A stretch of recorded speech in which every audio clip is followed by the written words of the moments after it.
नमस्कार मित्रांनो. शनी मीन राशीमध्ये मार्च 2025 पासून आलेला आहे.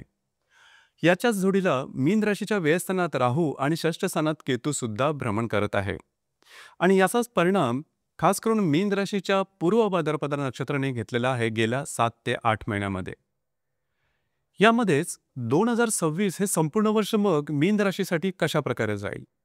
साधारण 7.5ची हा जो काळ आहे हा अशाच प्रकारे राहणार आहे की त्यामध्ये काही बदल होणार आहे. बदल निश्चितच होणार आहे.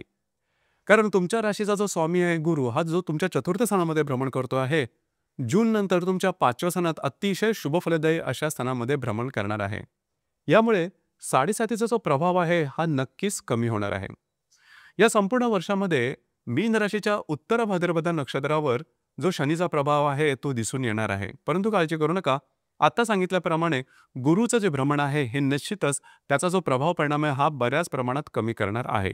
अर्थातच 2026च्या संपूर्ण वर्षामध्ये असं कोणतं क्षेत्र आहे की जे सर्वात जास्त प्रभावित होणार आहे मीन राशीचं? कोणते निर्णय तुम्हाला घ्यायचे आहेत, कोणते निर्णय तुम्हाला टाळायचे आहेत, कशा प्रकारे गोष्टी किंवा मानसिकतेमध्ये बदल दिसून येणार आहेत, या सर्व संदर्भातली खुलासेवार चर्चा आपण या व्हिडिओमध्ये करणार आहोत.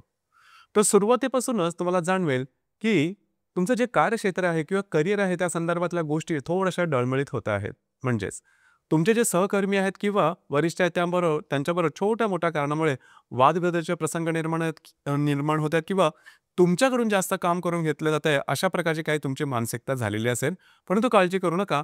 भावनेच्या आहारी जाऊन कुठल्याही प्रकारचे चुकीचे निर्णय मात्र घेऊ नका.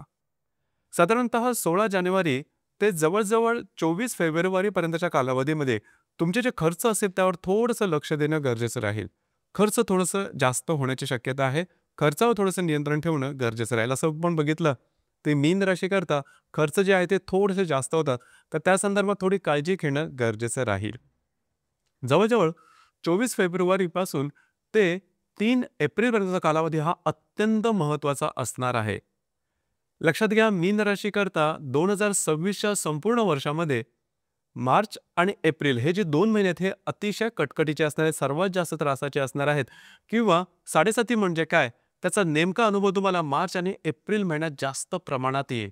या संदर्भात काळजी घेणं गरजेचं राहील, सावध राहणं गरजेचं राहील. ही गोष्ट अतिशय महत्त्वपूर्ण राहील. असे कुठल्याच प्रकारचे निर्णय घेऊ नका की जेणेकरून तुमच्या आयुष्याची दिशा बदलेल. हे निर्णय कुठल्याही क्षेत्रातले असतील की ज्यामध्ये बऱ्याच प्रमाणात रिस्क आहे किंवा आउट ऑफ द वे जाऊन गोष्टी जर का तुम्ही करण्याचा प्रयत्न केलात. कधी कधी होतं असं की आपण थोडासा जास्त रिस्क घेतो. आता इतरांनी घेतलेली रिस्क ही त्यांच्यासाठी बरोबर ठरते, परंतु तुमच्यासाठी ग्रहांचा जे कालावधी आहे तो चांगला नसल्यामुळे अर्थातच तुम्ही त्याच्यामध्ये फसलं जाणं, फसवलं जाणं किंवा अडकलं जाणं अशा प्रकारचे काही अनुभव येऊ शकतील. तर या संदर्भात काळजी घ्या. अर्थातच मार्च महिन्यामध्ये रवी, राहू आणि मंगळ हे 3 महत्त्वपूर्ण अशुभ फलदायी ग्रह तुमच्या व्ययस्थानामध्ये भ्रमण करणार आहेत. आणि त्याच जोडीला ग्रहण जे आहे ते सुद्धा याच दरम्यान असणार आहे.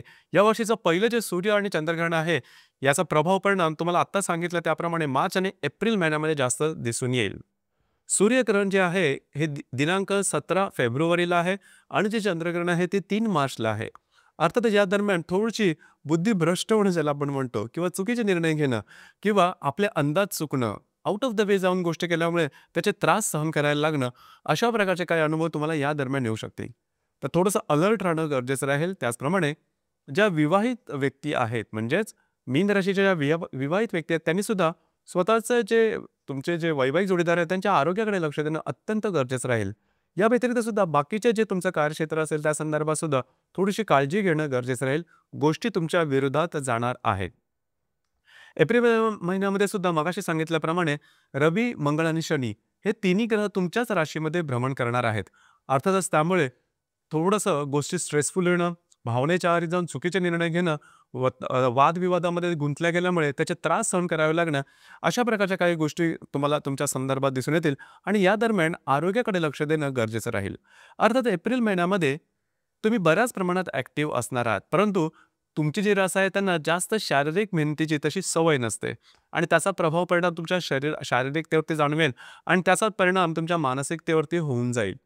भावनेच्या आहारी जाऊन चुकीचे वगैरे निर्णय घेणं अशा प्रकारचे अनुभव या दरम्यान येऊ शकतील. तर त्या संदर्भात काळजी घेणं, सतर्क राहणं अत्यंत गरजेचं राहील. ही गोष्ट फार महत्त्वपूर्ण राहील. जसं सुरुवातीला सांगितलं, की मार्च आणि एप्रिल या 2 महिन्यात जर का 2 महिन्यांमध्ये जर का तुम्ही तरलात, याचा अर्थ जर का चुकीचे निर्णय तुम्ही घेतले नाहीत, पेशन्स दाखवलात, तर मात्र येणारं जे संपूर्ण वर्ष आहे, जरी शनीची 7.5 चालू असली, त्याचे प्रभाव परिणाम जास्त दिसणार नाहीत, बऱ्याच प्रमाणात कमी होतील. याचं कारण सुद्धा तसं आहे. लक्षात घ्या 12 मार्च ते जवळ-जवळ 21 जून या कालावधीमध्ये थोडंसं जे तुमचे खर्च असतील त्याकडे लक्ष देणं गरजेचं राहील. अनावश्यक अतिरिक्त खर्च या दरम्यान होऊ शकतील. मात्र इथे एक गोष्ट अतिशय महत्त्वाची आणि अत्यंत चांगली शुभफलदायी राहील, ती म्हणजे 2 जूनला होणारं गुरूचं राशी परिवर्तन. गुरु जो की तुमच्या चतुर्थ स्थानामध्ये भ्रमण करतो आहे, हा 2 जून नंतर तुमच्या पंचम स्थानामध्ये भ्रमण करणार आहे, स्वतःच्या उच्च राशीमध्ये. ही गोष्ट मीन राशीकरता अतिशय महत्त्वाची, अत्यंत शुभफलदायी असणार आहे. आणि याचे प्रभाव परिणाम सुद्धा तुम्हाला जून जुलैपासून मिळावयास सुरू होईल. कारण पंचम स्थानात हा जो गुरु आहे, हा गुरु येणाऱ्या जवळ वर्षभर राहणार आहे. अर्थात साधारण डिसेंबर महिन्यामध्ये तो थोडंसं राशी परिवर्तन करेल एखाद महिन्याकरता, पण त्यामुळे फारसा काही फरक पडणार नाही. आता हा जो पंचमस्त गुरु जूनपासून तुमच्या पंचम स्थानात जाणार आहे, त्याचा पहिला प्रभाव परिणाम तुम्हाला दिसून येईल. जी कामं तुम्ही करा ती मार्गी लागू शकतील.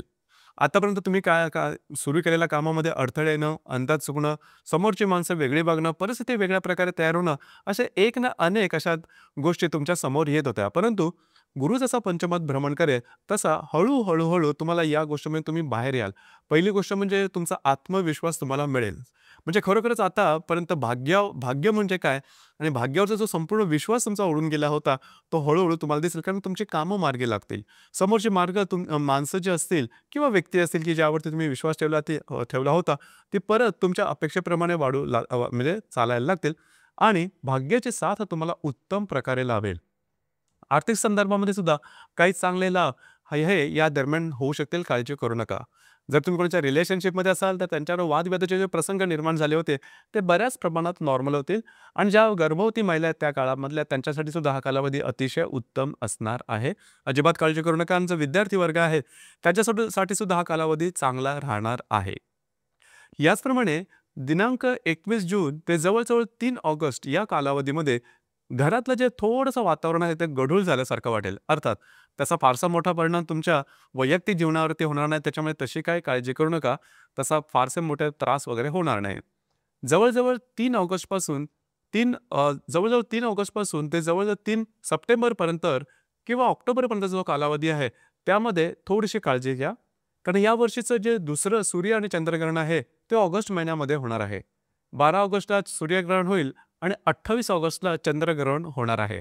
तर या संदर्भात थोडीशी काळजी घ्या. घरातलं जे वातावरण असेल, मगाशी सांगितल्याप्रमाणे थोडंसं गढूळ होईल आणि या दरम्यान सुद्धा कुठल्याही प्रकारचे महत्त्वपूर्ण निर्णय घेऊ नका. तुमचे अंदाज चुकू शकते.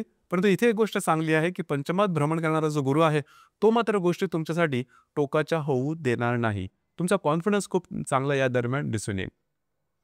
याचप्रमाणे जवळ ऑगस्ट, सप्टेंबर, ऑक्टोबर या महिन्यामध्ये थोडंसं स्वतःच्या आरोग्याकडे लक्ष देणं गरजेचं राहील. आरोग्याच्या संदर्भातले काही त्रास डोकं वर काढू शकतील. जे तुमचं कार्यक्षेत्र असेल त्या ठिकाणच्या व्यक्तींबरोबर छोट्या-मोठ्या प्रमाणात वादविवाद निर्माण होऊ शकतील. जे तुमचं करिअर आहे त्या ठिकाणच्या तुमच्या डेझिग्नेशनपेक्षा, हुद्द्यापेक्षा जरा कमी हुद्द्यावर काम करणाऱ्या व्यक्तींपासून थोडंसं सावध राहा. ऑफिस पॉलिटिक्ससारखे काही अनुभव तुम्हाला या दरम्यान येण्याची शक्यता बऱ्याच प्रमाणात राहील. आता डिसेंबर महिन्यामध्ये आणखीन जे 2 ग्रह ते राशी परिवर्तन करणार आहेत, राहू आणि केतू. हे जे तुमच्या व्यय आणि 6व्या स्थानामध्ये भ्रमण करत आहे, हे आता म्हणजे डिसेंबरच्या 6 तारखेनंतर तुमच्या लाभ आणि पंचम स्थानामध्ये भ्रमण करणार आहे.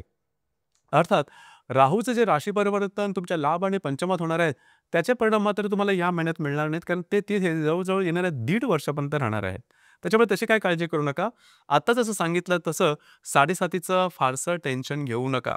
स्ट्रेस अजिबात घेऊ नका. फक्त तुम्हाला मे महिन्यापर्यंत थांबायची गरज आहे आणि जसा गुरु तुमच्या पंचमात भ्रमण करेल जूनपासून, तसं हळूहळू जे काय स्ट्रेस, जे काय फ्रस्ट्रेशन तुमच्या मनामध्ये डेव्हलप झालेलं आहे, ते बऱ्याच प्रमाणात कमी होईल. काळजी करू नका. पण एक गोष्ट नक्की आहे, शनीची 7.5 राहील, ती पूर्णपणे पुसून टाकता येणार नाही, परंतु त्याचे प्रभाव मात्र बऱ्याच प्रमाणात कमी होतील.